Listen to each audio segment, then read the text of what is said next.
Hello, everybody. Welcome to the Town of Farmington ZBA meeting. Can we please stand for the Pledge of Allegiance? Pledge allegiance to the flag of the United States of America and to the republic for which it stands, one nation, under God, indivisible, with liberty and justice for all.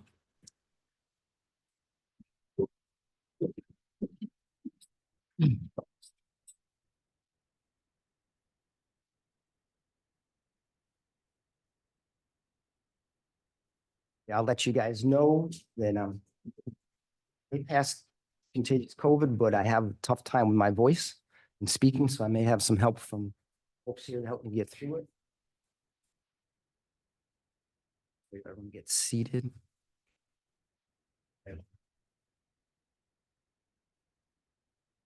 So I'd like to introduce the Zoning Board of Appeals. To my left is Tom Lay, Jody Binnix, Todd Ruffin, to my right, Kelly Cochran, and I'm Tom York.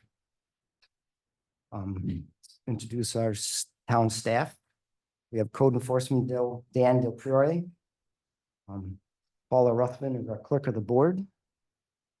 Director of Development is Ron Brand, and our lawyer, Jeff Graf. Okay, it doesn't, sorry. We have two emergency exits in the room, one that you guys came to and one to your right, in case there is one, which I hope I don't anticipate it. This meeting will be conducted according to the rules of procedure of the Zoning Board of Appeals adopted on January 22nd, 2024. I'd like to have a motion for the previous meeting minutes. Motion to accept. Second. By Kelly and second by Tom. All in favor? Aye.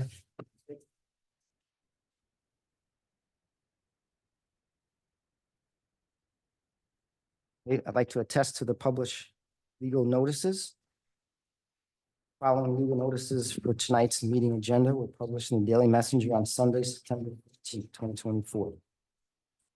ZB 0801-24, and I apologize for all the names that I may get wrong. Yoli, Retta? Is that close? Noel. Noel.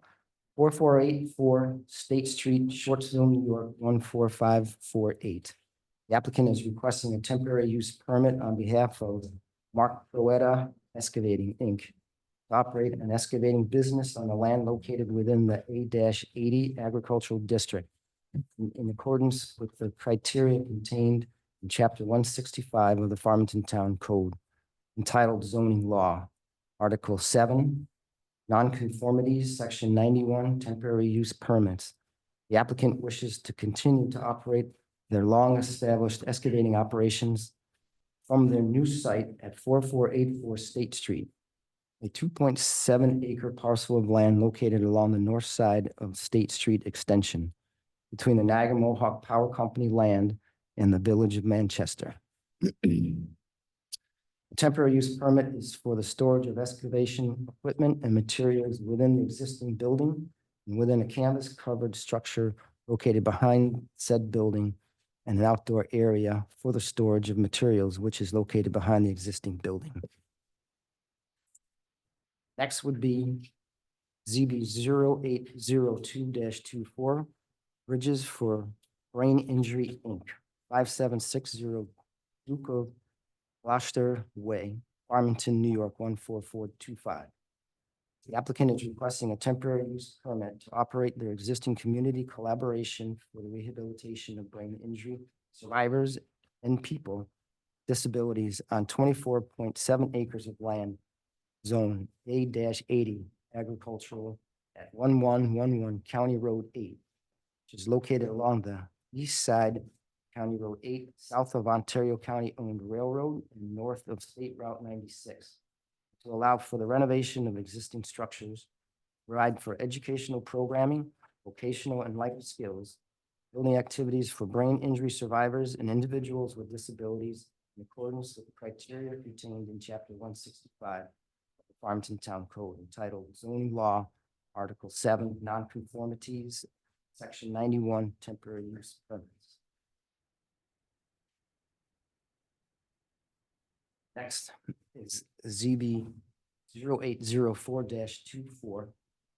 Jacob Kirsch, 6179 Buckskin Drive, Farmington, New York, 14425. The applicant is requesting an area variance to the provisions contained within chapter 165, article 6, section 58A, accessory structures of the Farmington Town Code to enable the placement of an accessory structure, 4-foot by 8-foot wood shed in the front yard portion of St. John's Lutheran Church site located at 153 Church Avenue, which is to be used as part of their established food pantry operations. Section 165-58A. Town Code requires all accessory structures to be located within the rear portion of a lot. Property is zoned A-E agricultural.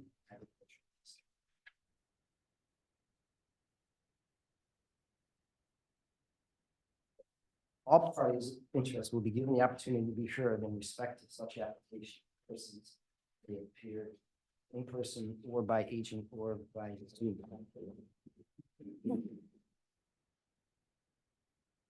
First up, we have the continued public hearing. ZB 0301-24, Fowler Family Trust, 6176 Mitchell Drive, Farmington, New York, 14425. The applicant is requesting an area variance provisions contained within chapter 165, schedule 1, attachment 1 of the Farmington Town Code. The applicant wishes to create a third lot that would have a minimum lot width of 22 feet. Town Code requires a minimum lot width of 125 feet. The proposed lot will be part of the proposed re-subdivision of lot number R5-A. The tax ID number of 29.13-1-5.100. And lot R5-B, tax ID number 29.13-1-5.200. Pheasants Crossing sub. These three proposed lots located along the west side of the Pheasants Crossing and the Pheasant Crossings subdivision tract. All lots are going to follow S-25 residential. Okay, so continuing that, who's going to speak on behalf? Getting Jared Burke, Evans Fox on behalf of the applicant. In a podium or what's your preference? Jared?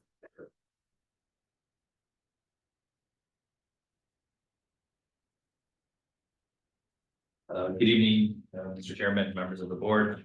I won't belabor with going through the procedural history and also the underlying facts of this application. I trust that everyone's had an opportunity to review both the December 18th, 2023 submission from EPD along with all of the various other submissions that have been made. As this board is aware, this has been before both the planning board and your board for a number of continuations. The planning board has looked at this, vetted this, came back to you with recommendations as to the relief we're requesting. Currently before this board is a request that we have a variance, area variance, so that we can install a 22-foot wide driveway that would allow for a flag lot in this subdivision. So creating 3 lots, there's obviously 2 that comply with the town code as it currently exists. They meet the 125-foot lot width requirement. It's just that 3rd lot that we are requesting variance for with the 22-foot lot. Really, we'll open it up to members of the board if there's any questions. Like I said, I don't want to belabor this. There's been a number of documents that have been submitted and comments that have been passed. Okay. Staff comments. I have no comments. I submitted a draft, which everybody has had the opportunity to review. Okay. So I'll move on to public comments. So whoever would like to speak, you come up, just give your name and address. And as we go through, if you keep coming up, just please state something new with it. Not reiterate what the person just before you said, just speak or do things. Hello, I'm Rudy Francisco, 6256 Pheasant Crossing. I'm speaking this evening in opposition of the 3-lot re-subdivision. We are at the conclusion of a frustrating four-year quest to implement something that the majority of Pleasant Crossing homeowners disapprove of. In 2020, Mr. Fowler asked for and received approval for a two-lot re-subdivision. In the same year, on August 19th of 2020, he requested a three-lot re-subdivision. On July 24th of 2023, he asked for an area variance for a lot width of 30 feet, far below the town code requirement of 125 feet. There was since a parade of lawyers, architects submitting plans and proposals, many times incomplete, many times late. 2023, July 19th, continuance, 2023, August 2nd, continuance, 2023, September 6th, continuance, 2023, October 4th, continuance, 2023, November 1st, continuance, 2023, December 6th, continuance from our town board. Similarly, our zoning board of appeals had at least 5 continuances on this issue. Just when we thought progress was being made, the applicant on January 17th, 2024 asked for a variance of 22 feet rather than 30 feet, both ridiculous. The board asked them to withdraw the previous request and submit a new application, thus delaying and starting the process over. I think the time has come to say no to this poorly handled and unwanted proposal. And I ask that the character of the Pheasants Crossing neighborhood be protected and preserved. Thank you.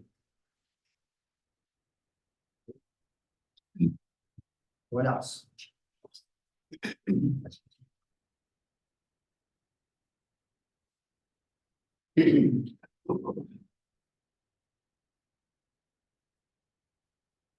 Good evening, everyone. My name is Greg Kuhn. I live at 6250 Pheasants Crossing. We've been there. We were the third or fourth neighborhood in the house in the neighborhood we built.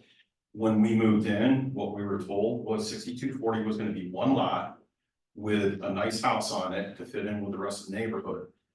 As Lou spelled out, there's been numerous requests for changes. This will affect my neighborhood. It's going to affect the usable size of the lots. We have to be concerned with the size of the house to be built on a lot. Any additional variances that are going to be asked for to put these houses on these lots, that's been brought up in these meetings before, because they're going to be smaller. Are they going to have to come back to the board, to the town and the neighborhood to deal with, saying that they have to be closer to the boundaries and the property lines? Again, our houses, we try to have the proper setback. We have them centered in our lots. It's a nice neighborhood. And now we want, the Fowler family is trying to change our entire neighborhood.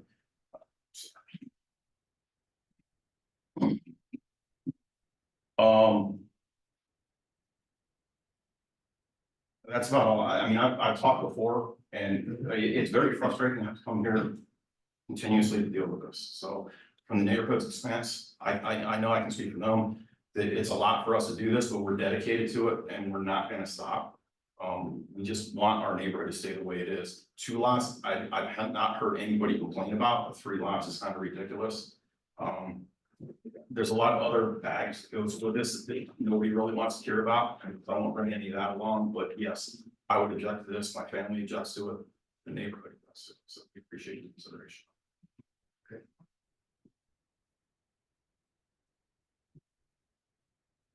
Good evening, how are you? My name is Julie DePalma. I live at 6233 Pheasants Crossing.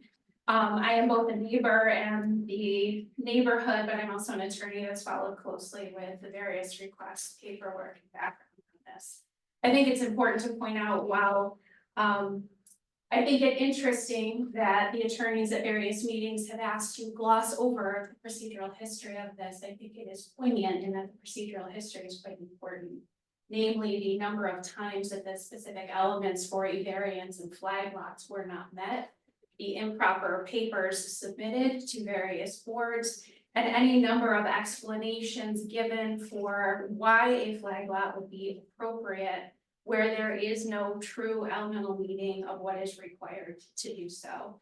The history, I think, is also important. While we are all here to support anything that a person wants to do on their property, that it is appropriate and helps maintain the character of the neighborhood. I think everyone would quietly do so, and our neighborhood speaks to that. What started out as 2 lots, including frankly some knocking on doors to talk about those lots, what the prices were, what neighbors should do, including a knock on my door one day about those properties and how much they cost. And I had a candid conversation about how they were set up, their frontage to the creek, how that was going to affect water runoff, why the pricing wasn't appropriate for the neighborhood, and multiple conversations where those of us in the neighborhood even suggested we might be interested in buying those parcels if they were priced properly. Including a candid conversation where I was told, I'm retired, I didn't really want to deal with buying a house or building a house, I gave up on that long ago. But then after a course of events of improper pricing, sizing, no interest, we now have this desire to make a flag lot. There are no flag lots in our neighborhood. The history of this is one that this board can address, namely that when all this property was sold, there was an ability to carve out such that this particular lot didn't have to meet any of the requirements of all of the rest of us. The history is what the history is. There were 2 attorneys involved who negotiated that, I suppose, to their credit. Nonetheless, we're now here. It's led to all of this where they were allowed to carve out a property where they met no requirements. It's now led to this part. I think self-creation is a very important piece of this to look at in terms of how did we get here. In other words, there was no reason at the time, if there was really a desire to have 3 lots, to not work with appropriate architects, environmental design those lot widths, come to you, seek advice, work with attorneys and figure it out.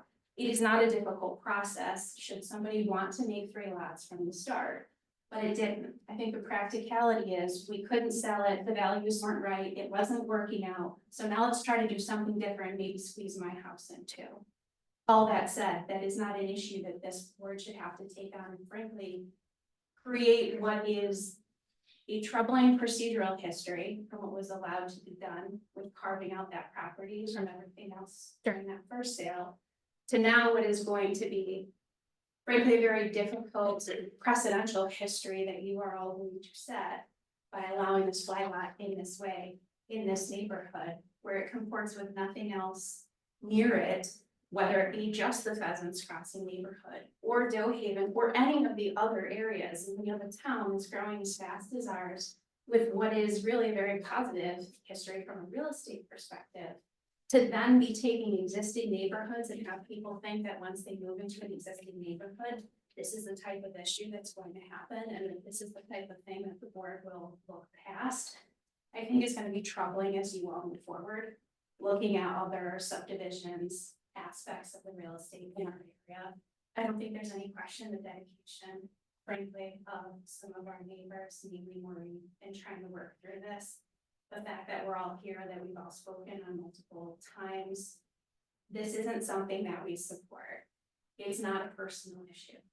If there are appropriate lots at appropriate sizes that maintain the consistency of the neighborhood values of properties, no problem. But I think any objective look at this, whether it be attorneys or any other specialties that should be involved in this, it doesn't comport with any of it, and it's going to be a very troubling precedent for it. So I hope they all consider that as well.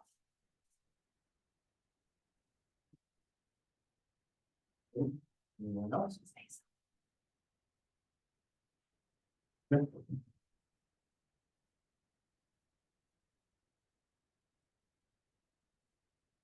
Hi, my name is Scott Ranking. I'm 6243 Pheasants Crossing.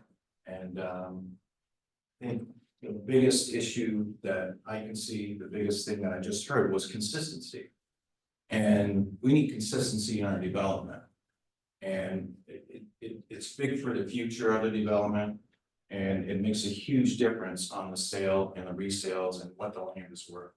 I mean, when you look at what was put in front of us, you look at a house behind 2 other houses that are up front. It doesn't even look right. And the way the development was set up is to be, you have a nice, you have a good sized lot, everybody's nice neighbors. Your front yard shouldn't be kissing somebody else's backyard. And the way, if the flag lot is gonna be back there, the people that are gonna be in front of them are gonna have to look at it. And yes, we see each other's backyards, but we're not sitting in our backyard looking at somebody's front yard. Somebody fixing a vehicle, somebody, pulling in the driveway all the time.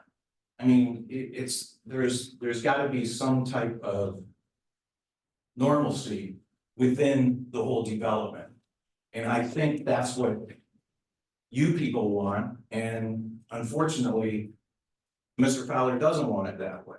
And I don't think he is taking that into consideration of us, the people who live there, and have taken care of the place, and have taken care of the whole development all those years.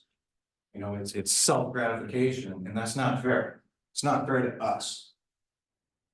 Because we do take care of everywhere that, all our houses. And it does make a difference. And when you saw the letter from, I think it was Credco or Credico? Was it him? Yeah. The realtor. And I mean, even what he says, yes, there was other places here that did it, it worked here, worked here, worked here. But it doesn't work in Pheasants Crossing. It may have worked in Doe Haven because they were corner lots. It's on a corner, it's set back. Mertensia is set back. This one in particular is gonna have a driveway in between two houses with a house in the back. That's not even gonna be close to what the distances of these other two are. And it's not even in a corner, it's in the middle. So aesthetically, it's gonna look awful. And I don't know what kind of house he's gonna build on there. We don't know that. We don't know what houses are gonna be in front of us. And I think like Mr. Palmer said, they have to be a certain distance back. We're all aesthetically the same when you look around that whole lot, when you drive around that whole area. But if these ones are gonna be in front, it's gonna look even worse. You got two houses that are in front, another one in the back, and everybody else is set back. Very odd. And it's just not right, like everybody has said already. I mean, you got two spots, two lots. Everything moves around in a flow. And that's what I look at when I bought my place.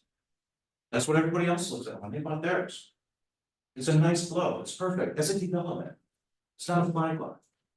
That's made for somewhere else, it's not made for Pheasants Cross. So, that's about it. Thanks.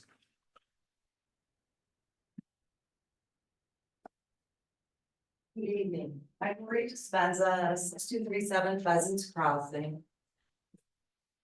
To me, when you look at the zoning criteria, the most significant piece that needs to be considered is the variance request significant to whatever they're trying to do? So if you're looking at 125 square feet is the minimum requirement, most of our homes are 140 wide. And you're asking for 22 feet, you're only meeting 17% of the town requirement. I would define that as significant. And when you've owned all that land, and for whatever your reasons have chosen to keep that parcel, knowing its limitations with the creek and whatnot, that's self-created.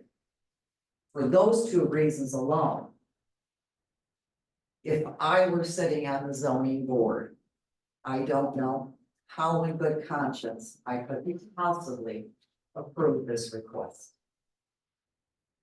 Because you have no basis to do it. Apart from that, you did receive a 2-page letter in advance to save time. I just want to thank you all for the last 18 on and off months. I realize this has been a long road for all of us. So thank you.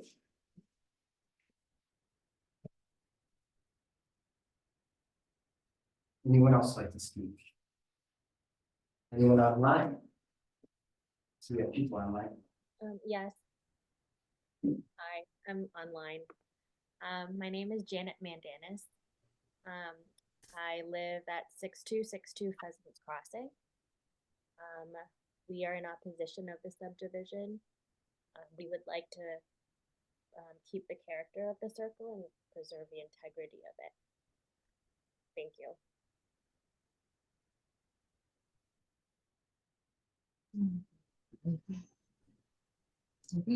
It's just doing.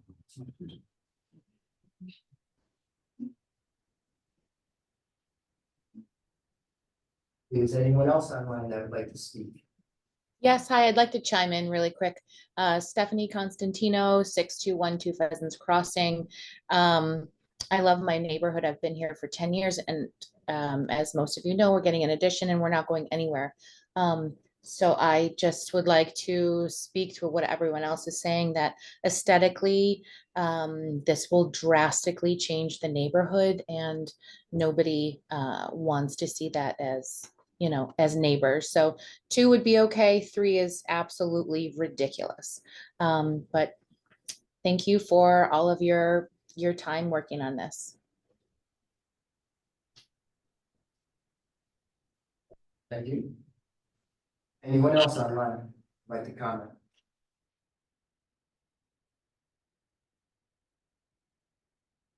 Hearing none. Board members, comments or questions? Any questions? Mr. Bowden, Mrs. Chesney?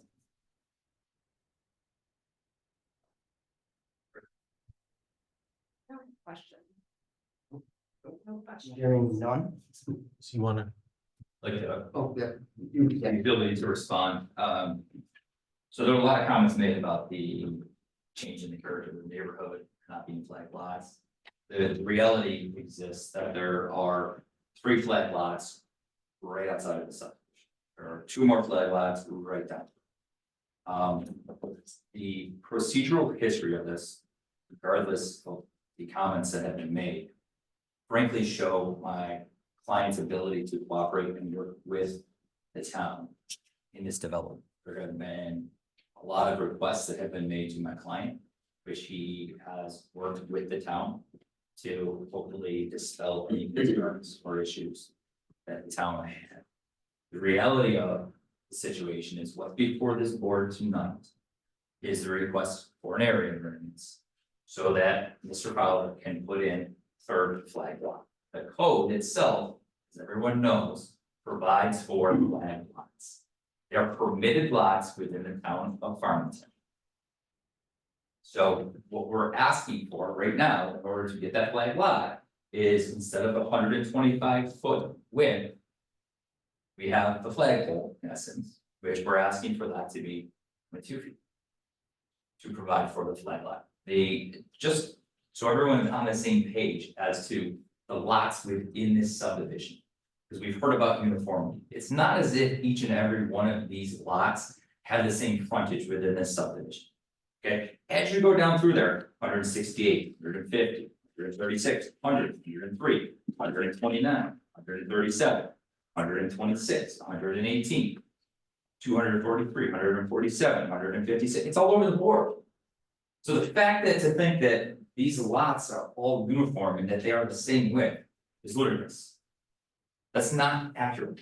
And the reality of it is, whether there's 2 lots or 3 lots, there are setbacks that are set forth within your code, which the applicant needs to comply with, or he has to come back before you and ask for a variance. That's why we have zoning laws. Currently, right now, there's only 1 request before this board. We all know what the balancing test is. It was addressed in APD's letter to the board. And then also, we've heard comments made about the values of these homes being somehow reduced and or affected.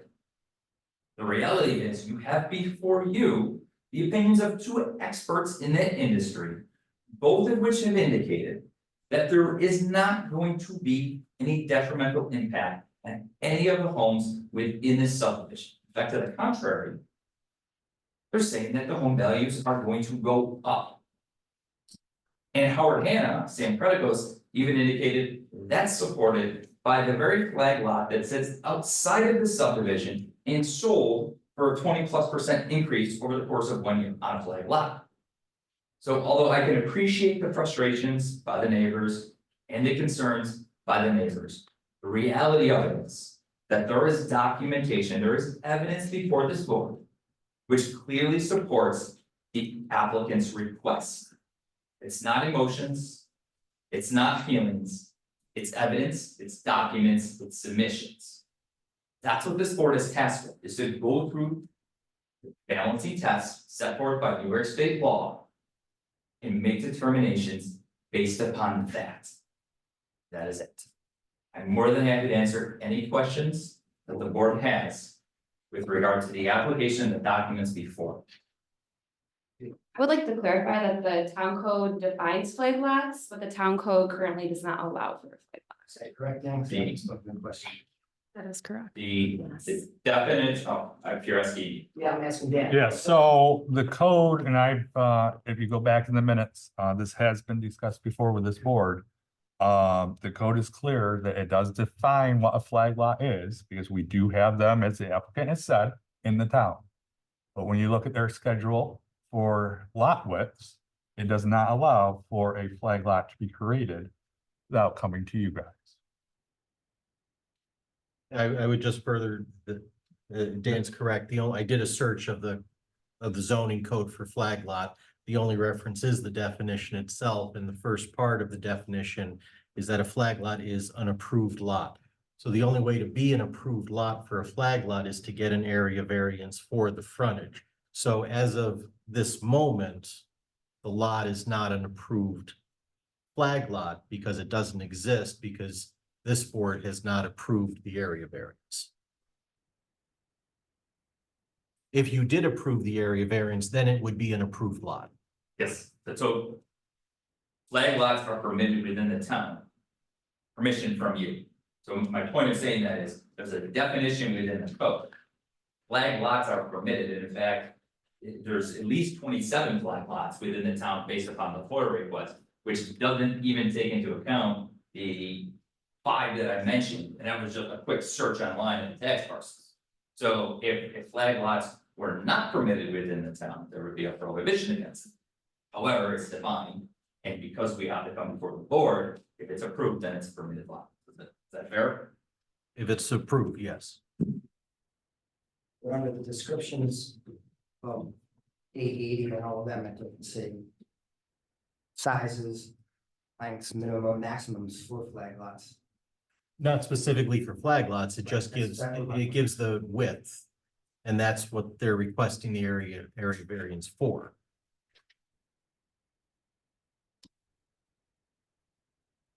Yes, sir. I have to disagree with his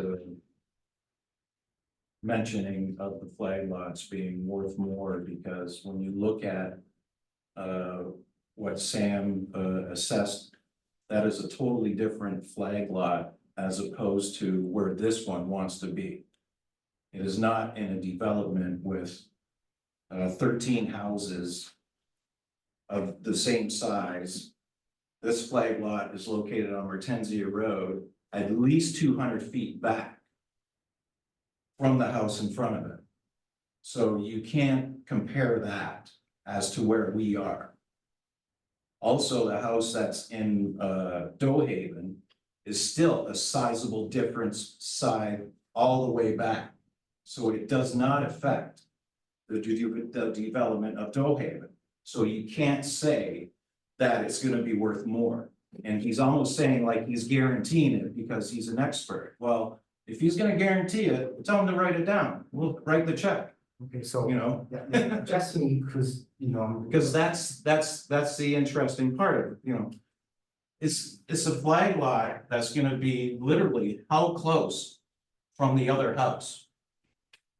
right, That's gonna be in front of it. right, we're just talking, his comments about flag lots, not values of flag lots somewhere else. I get your point. Well, he did mention that, No, I he did understand. say that, yes, they are worth more, but they're not.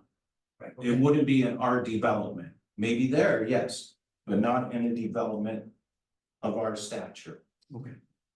That's my. One quick question. I believe in one of the earlier hearings, it was about a year or more ago, no new flag lots have been approved at Farmington since around 2000. I could be incorrect, but I'm pretty sure it's So around. I got to go to the, So it's been years since they've Since one has been. Right, approved. I think it was 05. That's what comes to mind. And is that? I don't have a record. We can comment. I understand that they haven't been one in quite a while, that's all I can tell. I couldn't say they ever discussed in the previous. Right. The code's been changed since there's been approved, right, like lots.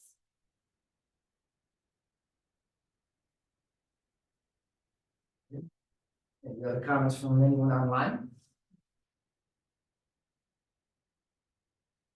If you know.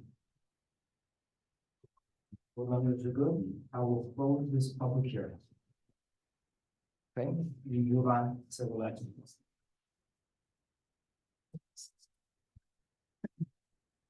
Next public hearing is ZB 0801-24.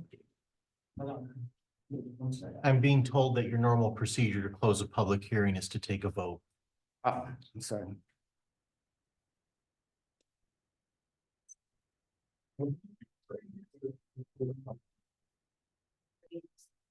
You're taking a vote to close the public hearing.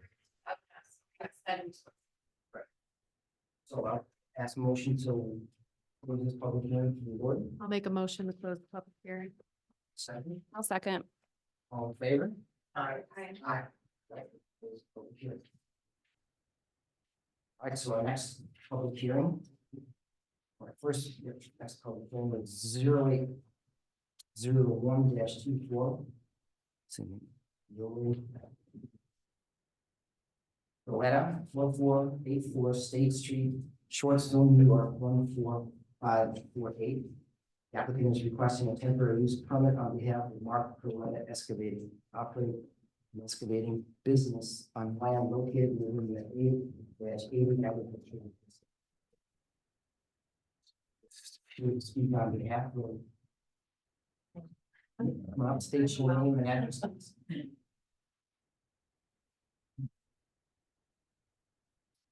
So basically, this had already, we had a location previously on Ladding. Say your name and Oh, I'm sorry, Noel Beretta, and it's 4484 State Street. address. So we've lived in Farmington for over 30 years, and we were at our previous location on Ladding Road. And we have a home and a barn where we use for storage of our equipment and trucks for our business. And so we were there for 20 years. We relocated, it'll be 2 years this January onto State Street with the same thing, house and a barn. So basically, we want to be able to continue doing that. We went for a special use permit, and we were told that that wasn't viable for us, so now we're here asking for the temporary use. So, nothing's changed. We park and store there. We do not have any customers come to the location. We have no signage. Just pretty much the same that we've been doing for the last 20 years.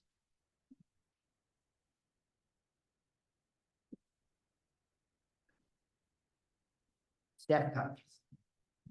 Yes, Mr. Chairman, the applicant has a business that supports our agricultural economy in providing site drainage improvements, and has been doing so for the past 13 years, was it?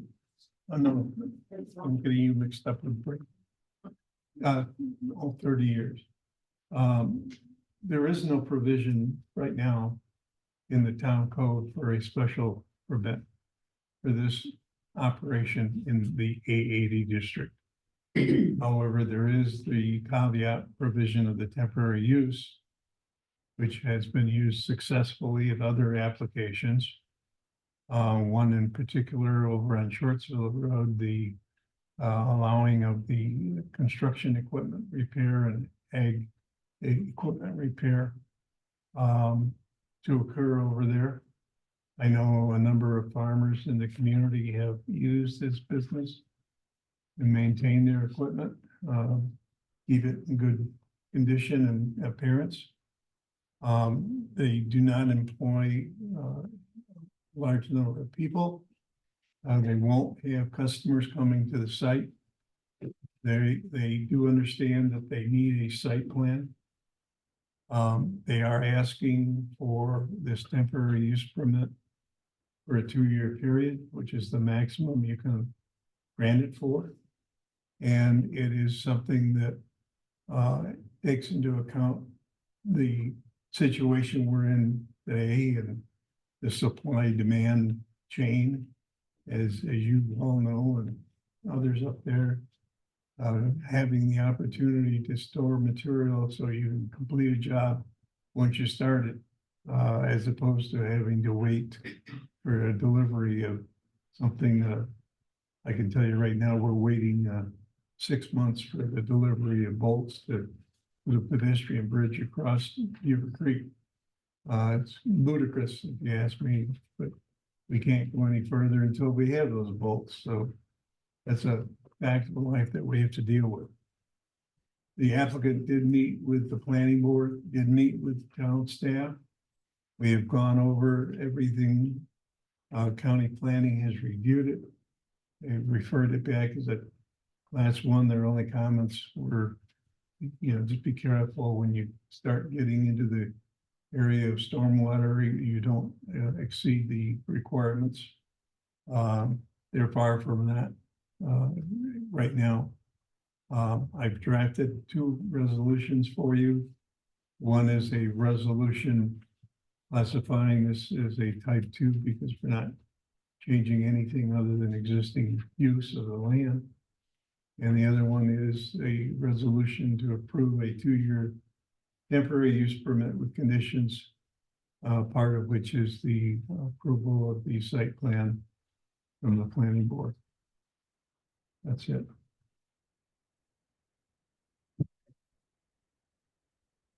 Public comments.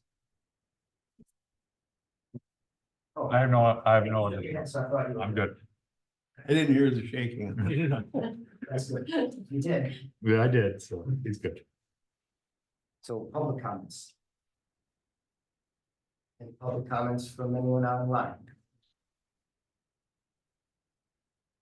Hearing none. Board members' comments, questions. We drive by and people very neat. Where we are with it, the equipment. I agree with that. I did drive by and it's very nice. Yeah.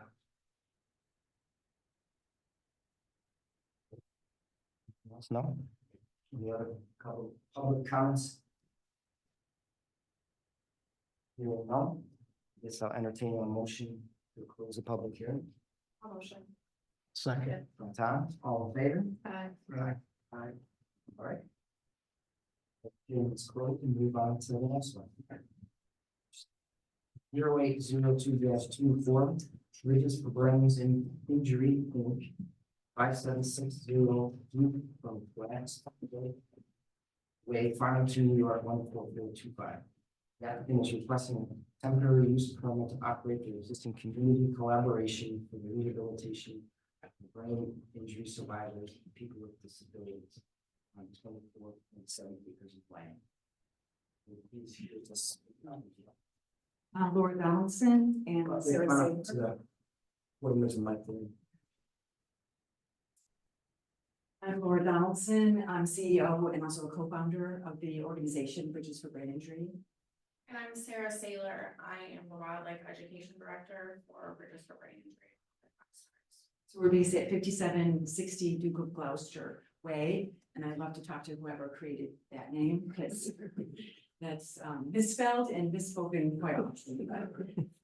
We lease a property currently over there. We have been in business for 16 years. We've been at that location about 13 of those years. It's about 8,000 square feet, and we have access about an acre, half an acre is what we're currently using. So we serve people like you and I. The only difference is that a few seconds in time.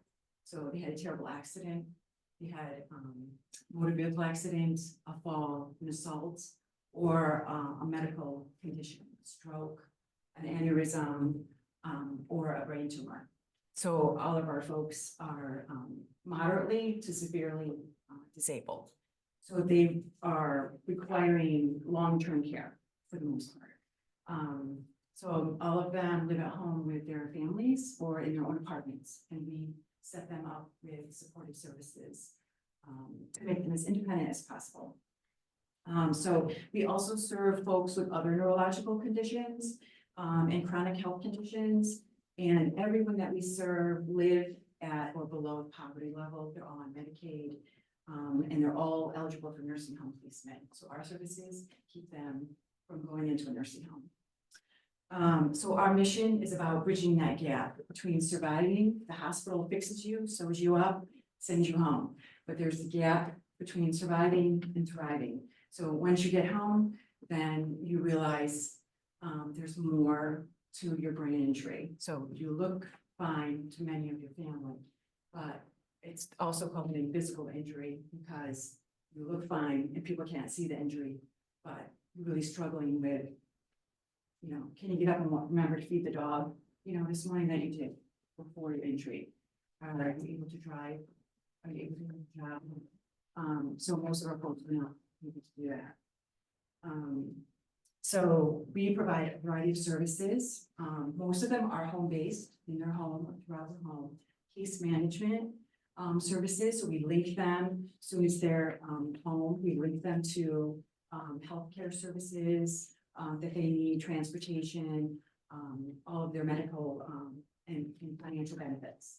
And we also do life skills training. So we're in their home and we reteach them. So our mission is about giving them a purpose, about teaching them new skills, about increasing their independence again. And we also have a day program setting, and that's what's located at 5760 Gloucester. We have a day program setting where about 45 folks attend throughout the week, different times. They come in for social connection with their peers. They come in for arts and crafts and things that make them feel good about themselves. But also, one of the things that we created was a unique program called the Wildlife Rock Stars.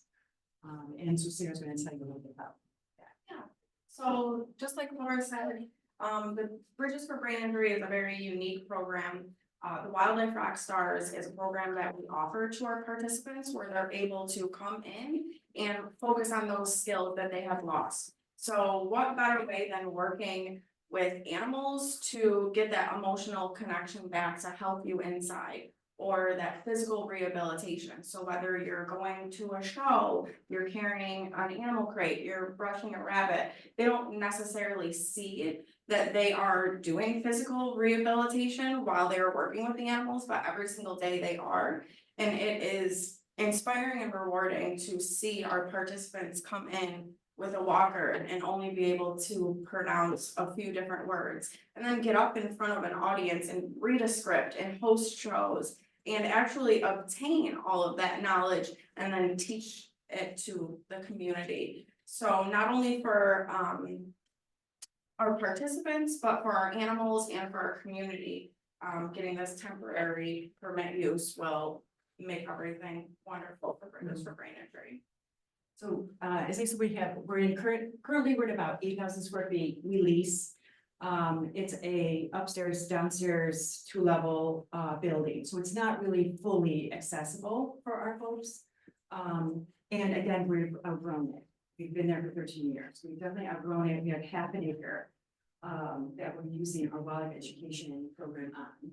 And so a lot of what we do is outreach. We did 150 outreach programs to nursing homes and schools and daycare centers and libraries this past year.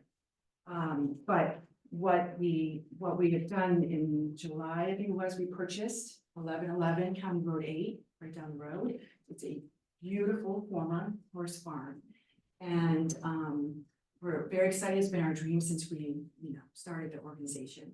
And our goal is to renovate some of the buildings there, so that we could move our operations. We can expand our wildlife program. We can give more vocational opportunities to our folks who really, again, they want that purpose. They want a sense of meaning, giving meaning to themselves. So we're requesting a temporary use permit to allow us to renovate the existing buildings on site, to allow us and also to build a 12,000 square foot wildlife education center, where we would be able to welcome more of the community into what we do. And in addition to renovating the home that's on site into an office setting and a day program setting for our folks. What we're really envisioning is not a clinical setting, something that's peaceful, serene, healing for our people, something different. Our wildlife program is the only kind in the United States, and we want to be sure that our services are always changing, always innovative, and giving folks with disabilities meaning and purpose in a healing environment. So if you haven't seen that property, it's just absolutely gorgeous and has a lot of opportunities for us.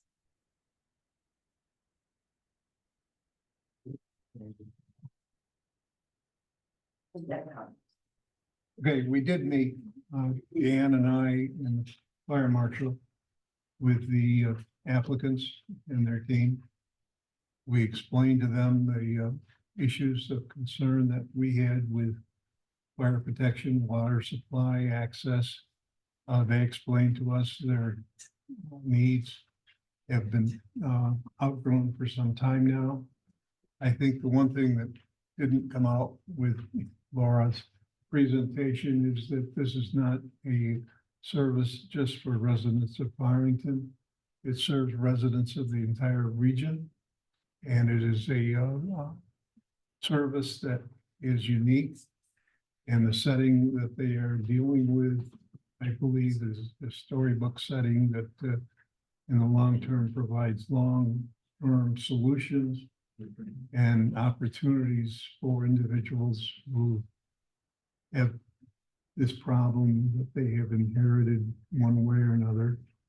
And I thank them for their service to the community. I think that using this farmland in this farming area is consistent with what we're trying to do here to promote and sustain ag operations in the community.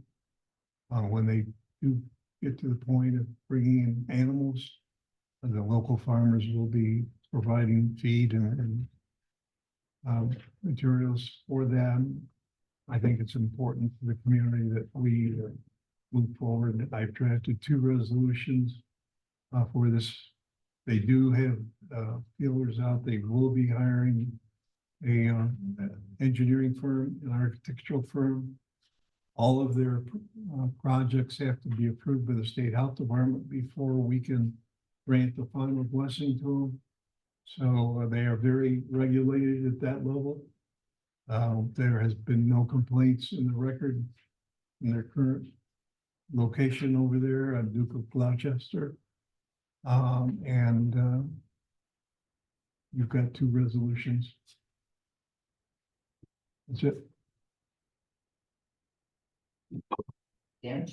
Well, I think Ron summed it up very nicely. The only thing I would add to this is obviously this is another temporary use permit because it's not called out in the code.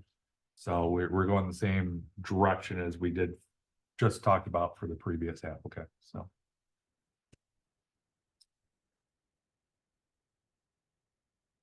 Other comments from the public, online and in the room? Oh, thank you. I have a friend that is fundraising in 2 weeks for you. Oh, really? Oh, Yes. Barbara. Yeah. They turned out, well, they fortunate into a positive. And I also work for a foundation that funded me, so I think your work is extraordinary. Thank you so much. I hope everything works out. Thank you. Because this group is amazing. Thank you.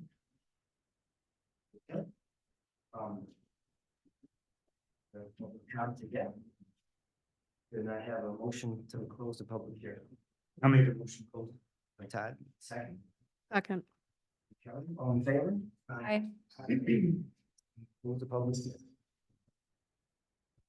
Next up is ZB 0804-24 Jacob Trish. 6179 Buckskin Drive, Farmington, New York 14425.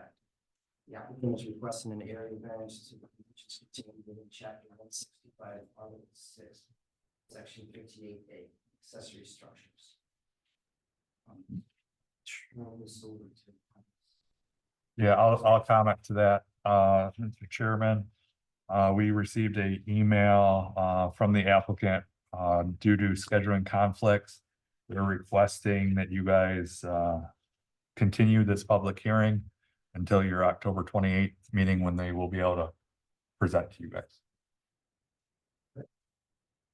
With that said, we do have a resolution in front of us for adjournment and continuation of the public hearing upon proposed granting the area variance replacing an accessory structure, a woodshed within the front yard area of St. John's Lutheran Church site located at 153 Church Avenue. Excuse me. Can I have a motion to accept this resolution as presented to us by the town staff? Make a motion to accept it. Todd, second. I'll second. Jody, we could have a roll call vote. What is the continue the public hearing? Yeah, you got, You open the public hearing. Okay, You should see if anybody here wants to comment while they're here before you continue it, just in case somebody is. Just in case some. Yeah. Okay. So any comments on this resolution? So we're online. anyone in the room? Anyone in the room? Yeah. First question. Yes, first question. Is anyone in the room?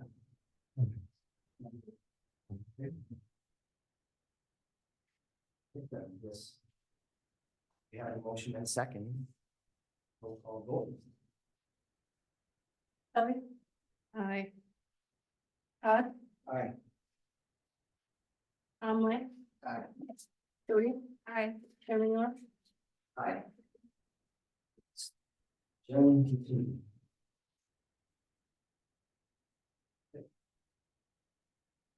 So with that said, next up is board deliberations and decisions. I'm going to change up the order just a little bit. I'm going to start off with ZB 0801-24 temporary use permits.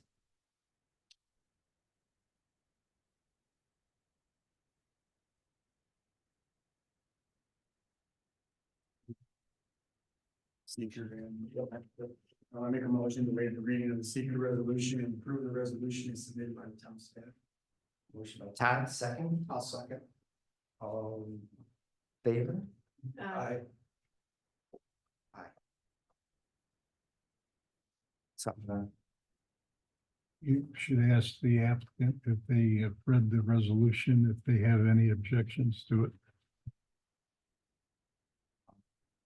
Well, we passed a resolution, but did anyone have anything to add to it The applicant. for the seeker? Noel, that would be you. Oh, I was. Yes.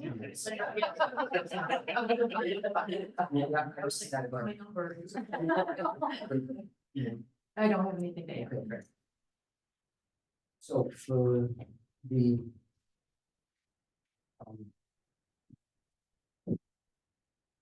findings and decisions, has everyone read the resolution, draft resolution? We read the draft resolution, you Yes. understand? Yes. Okay. Anyone else online? Comments about that? No? Okay, so I'll make a motion to waive the readings of the complete findings and decision resolution, and determination of condition. okay. Motion by Todd, I'll second. by Tom. Roll call vote. Kelly? Aye. Todd? Aye. Conley? Aye. Jody? Aye. Chairman York? Aye.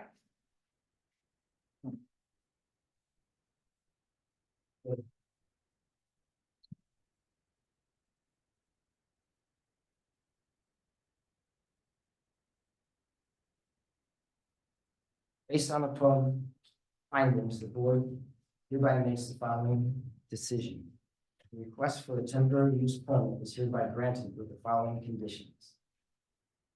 Temporary use permit is hereby granted for a period of 2 years that is to commence on the date of the planning board's final site plan approval for the temporary use permit in accordance with the conditions of approval contained herein, and will automatically terminate 2 calendar years from said planning board date on site plan approval. Temporary use permit is issued to Lou Peretti. It's not transferable to another. Already. Temporary use permit is valid for a sole proprietor to operate a site excavation and drainage service from the subject property, 4484 State Street. There shall be no direct sales of material to the general public from the site. Temporary use permit does not enable the applicant to hire employees without first coming back to the zoning board of appeals to amend this application. Temporary use permit is hereby granted with the understanding that the applicant will not be seeking an additional building permits, which would first require the amendments to this temporary use permit and an amendment to the final site plan approval from the town planning board. Temporary use permit is hereby granted with the condition that the findings contained above herein by the zoning board of appeals are hereby also made conditions of approval for the proposed temporary use permit. Temporary use permit is hereby granted to the applicant for the sole purpose of storing equipment and material in a portion of the existing storage building. Storing of material under the canvas cover storage structure located behind the existing storage building. Conducting of office operations associated with the building from the existing dwelling located on the site and a temporary storage of materials behind the existing storage building. All conditions of final site plan approval to be granted by the town planning board are to be confirmed by a code enforcement officer prior to issuing a certificate of compliance with a temporary use permit. Site shall be maintained in good condition during the 2-year period specified above. At the end of the 2-year period, equipment, supplies, and material used in the operation shall be removed within 60 days unless the secretary temporary use permit has been applied for and pending as is provided for within chapter 165 of the town code.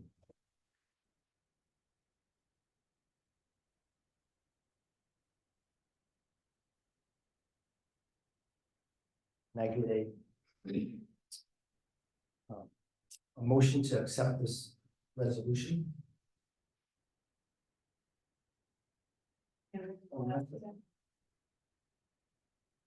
Take the roll call vote. Okay. You need a roll call vote now? Yes. Kelly? Aye. Aye. Tom? Aye. Jody? Aye. Chairman? So your temporary use. Thank you very much.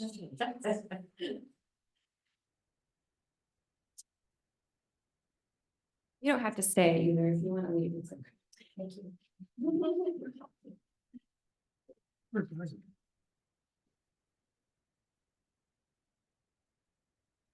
Oh, yep.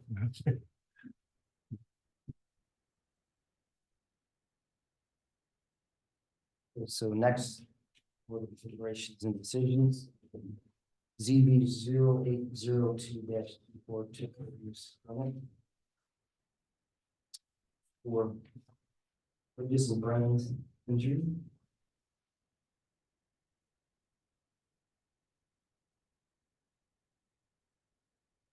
Have a I'll make a motion to waive the reading of the resolution, approve the resolution submitted by town staff.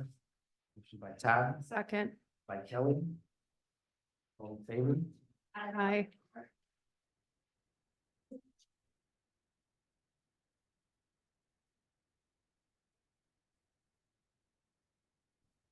I'm gonna ask, do you, okay.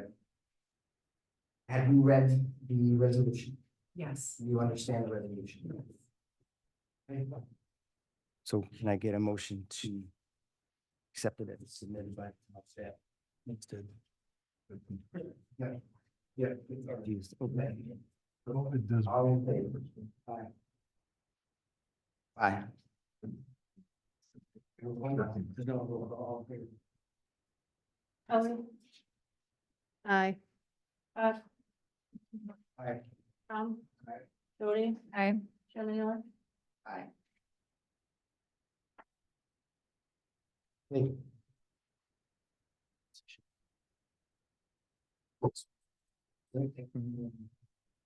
Yeah, do you have any questions? No. For the decisions. Yeah, for the decision.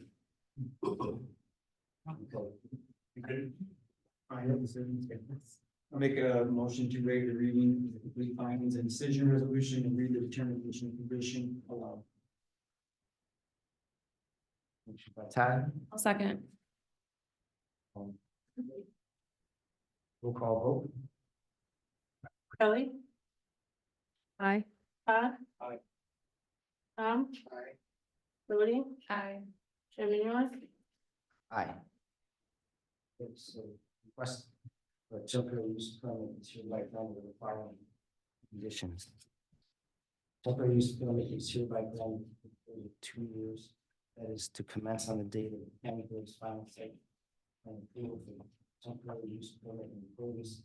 The conditions of approval contained herein from the automatic return of 2 calendar years from the said planning board dates of the final site plan approval. Temporary use permit is issued to the victims of Fort Wayne's injury and is not transferable to.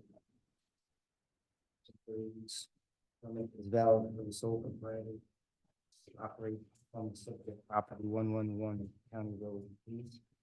Shall be no changes to the existing program or services without first obtaining first approval from the New York State Department of Health and then from the town code enforcement officer or fire marshal that would involve the general public being on the site.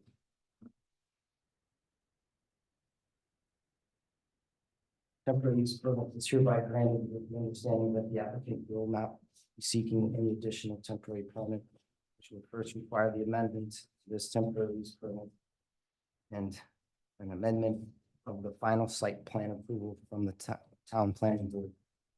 Temporary use permit is hereby granted with the condition that the findings contained above herein by the zoning board of appeals are accurate and are made with conditions of approval for the proposed temporary use permit. Temporary use permit is hereby granted to the applicant, the sole purpose of the applicant using existing building structures in the site in a manner approved by the New York State Department of Health and identified on the approved final site plan. All conditions of final site plan approval to be granted by the town planning board are to be confirmed by the town code officer prior to issuing temporary use permit. Site shall be maintained in good condition during the 2-year period specified above. And at the end of the 2-year period, the buildings, supplies, and materials used in the operation shall be removed within 60 days unless a second temporary use permit has been applied for and pending as is approved in chapter 65.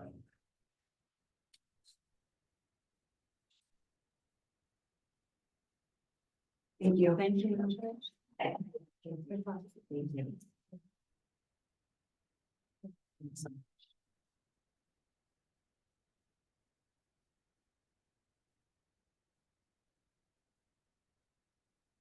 Moving on to the next one, ZB 0301 for area variance. The Tower Bank Russ. Sure. So we're gonna go through the resolution. The board is gonna go through it. So we're gonna start out with the first proof. So I'm gonna ask the members of the board whether an undesirable change will be produced in the character of the neighborhood or a detriment to nearby properties Two neighboring properties will be created by granting the area variance. We can each share reasons. I can start, or I can, someone else can start.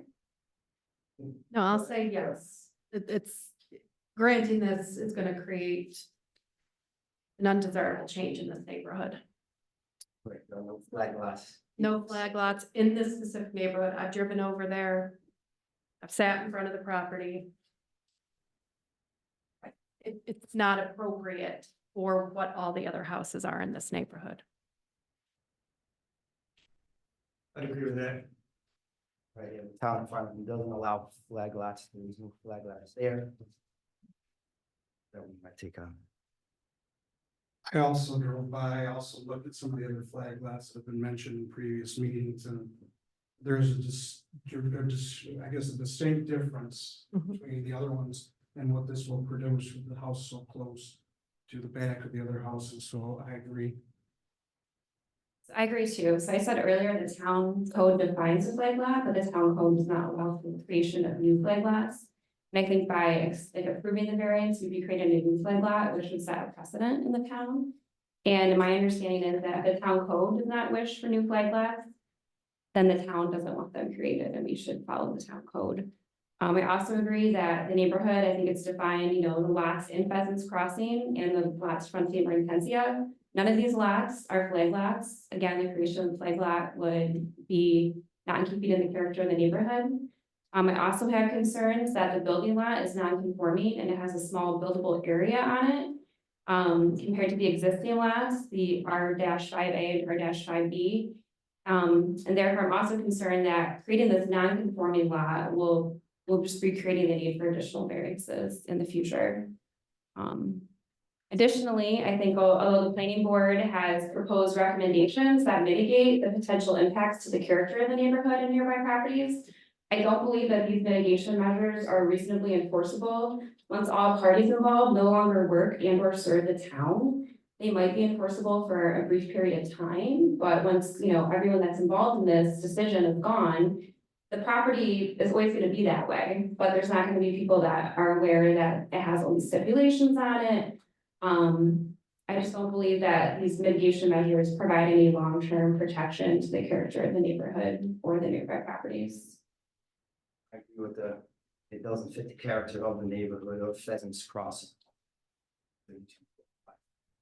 Right. Yeah, and additionally, the applicant's requesting easements along the other two lots as well, and that is not keeping in the character of the neighborhood. And I think if anything that muddles whoever is buying these two lots, if they're not going to be aware of this, again, long-term use of the property, the variance doesn't go with the property owner, it goes with the property. Comments from the board?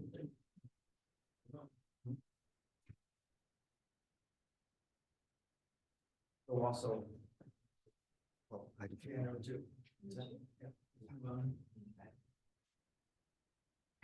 Whether the benefit sought by the applicant can be achieved by a feasible alternative to the requested variance. They have the right to build two houses on it as it stands now. So we're not impacting that by any decision. So you would be able to move forward with that and be in the character of the neighborhood, in my opinion. That's all. Yep, there are already two available building lots on the property that conform to the code. So I do think the applicant has full use of the property to build single family homes, and that's what it's zoned for. Agreed. Yeah, I agree with that statement. I agree, no. The next is whether the requested variance is substantial. It is. Very substantial. It's substantial. The 125 frontage to 32 foot is a variance. of 22. 70. 22. And also 32 is 74% or more. Right, and 22 is a variance of 83.4%. Right, that is. Above and beyond. Yep, in keeping with past decisions, the board always finds anything above 50% being substantial, so this would be a substantial variance. Next question is whether the proposed variance will have an adverse effect or impact upon the physical environmental conditions to the neighborhood or district. So the planning board was lead agency for seeker, and they did find that there would be no adverse environmental impacts. I'm okay with that. I don't think building a house is gonna have any adverse environmental impacts in the neighborhood.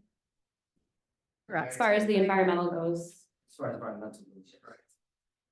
And number 5, the next question is whether the alleged difficulty was self-created, which considerations shall be relevant to the decision of the Board of Appeals, but shall not necessarily preclude the granting of the area variance.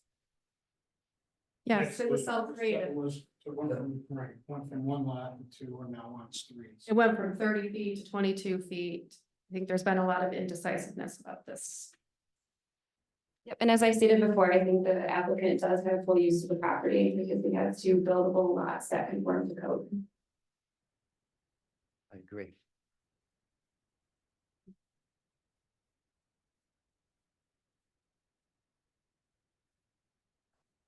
It's all fine.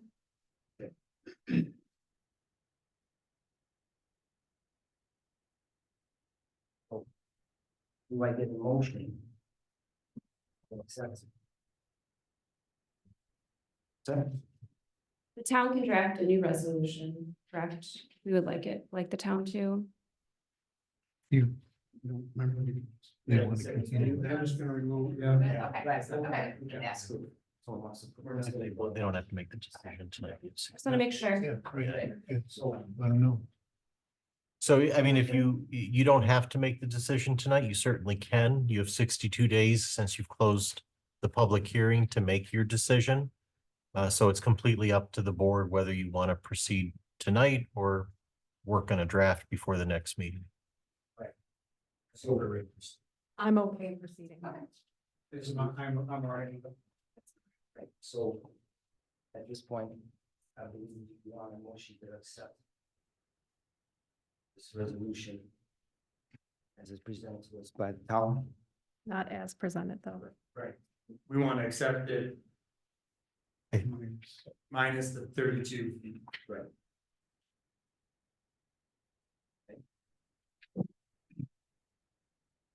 That would require a roll call vote. I think you need to be clear as to, because you're saying All right, accept, so but we you wanna mean accept- deny. We're accepting this, The resolution is confusing, I think, though, it's right.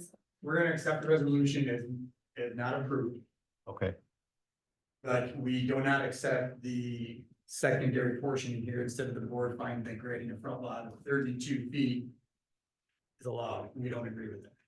So we So for are purpose- striking that. okay, so for purposes of the draft resolution, just so we're clear, so in the first paragraph, beginning with the words instead, the board finds that the granting of a front line width of 32 feet, cross all of that and the following Correct. conditions, 14 conditions, Correct. and then I think you need to then further strike after number 14 the resolve that immediately follows it regarding the conditions. The resolved after that, again regarding the conditions.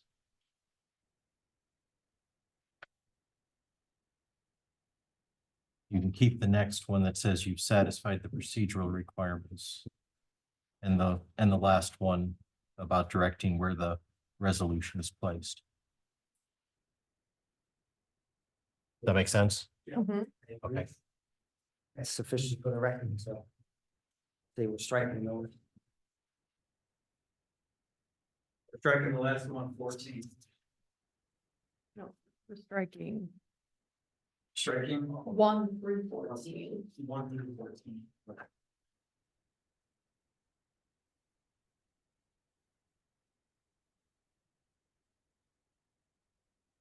Along with now therefore be it resolved that the board requires each of these above conditions. We're striking that.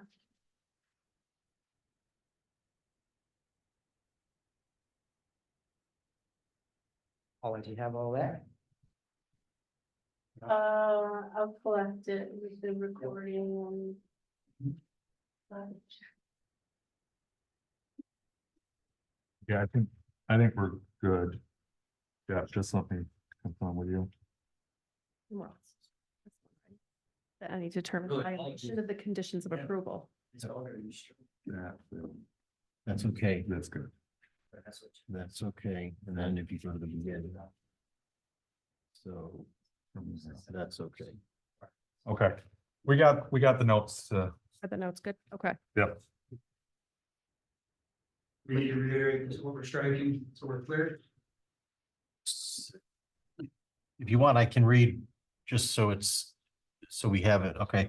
So somebody would need to make a motion that the benefit to the applicant does not outweigh any known detriment to the community or neighborhood, and therefore the requested area variance for proposed lot R-5C for a front lot line width of 22 feet for allowing the approval of the re-subdivision of proposed lot R5C from lot R5A and lot R5B to erect a single-family dwelling upon lot R5C does not result in the board's granting the minimum relief necessary and therefore is not approved. Be it further resolved that the board in making this determination has satisfied the procedural requirements under New York State Town Law and the Town of Farmington Town Code.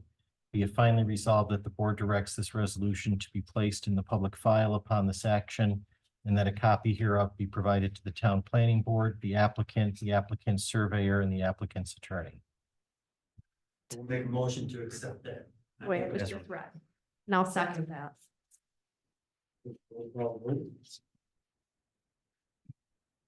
Ellie? Aye. Todd? Aye. Jody? Aye. Tom? Aye. And New York?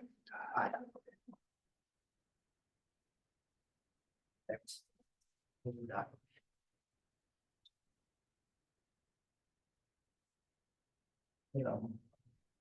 We move on to other board matters.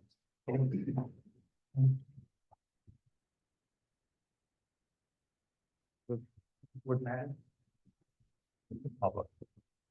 public comments. Thank you. Yeah, mine.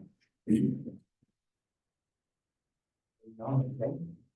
Director of Development. You will have, a public meeting next month for the St. Lutheran Church, St. John's Church, St. John's Lutheran Church. I'll get it. And I don't know whether we have any others. Nope. That's all for now. We are continuing with the sidewalk project.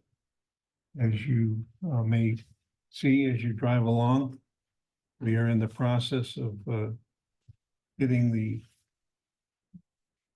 trail connection between County Road 41 and the existing Auburn Trail, the Stone Dust Trail, redesigned. Is it was it properly laid out? And it's going to have to be redone.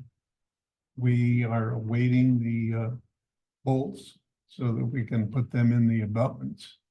And then once we get the abutments done, we can bring the sidewalks up to the edge of where the bridge will be put in place, hopefully sometime in January, February, weather permitting. We also have an application pending for the Whitestone incentive zoning project that will be coming to us in November. And sorry, Kelly, we don't have anything from Farmington Market Center. Over it. So anyways, we continue to have work with the Ag Advisory Committee on creating an overlay district for the ag conservation overlay. That's about it. 13-0 Buffalo, just in case anybody's. Watching now. So I'll make mine very quick here.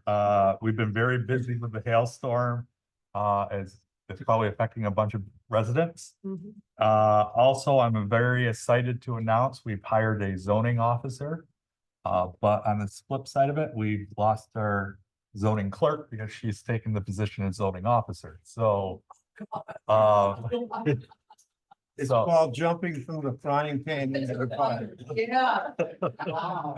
Just remember Sarah mentioned something. So we are interviewing for a new clerk in administration position. Charge her really good, Sarah. No, no, so she can't do both, so. But that's all I have. So at your next meeting, she will be sitting in where I'm sitting today, so.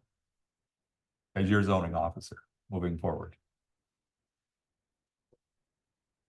Clerk of the board, I don't know what's gonna happen with yet. We will have somebody. I'm not gonna go to the clerk of the board. You do not want me taking your minutes, so. Can we vote on that? So that's all I have for tonight. You have a meeting over 28th. And can I get a motion to adjourn? Motion to adjourn. Second by Tom, all in favor? Aye. Meeting adjourned.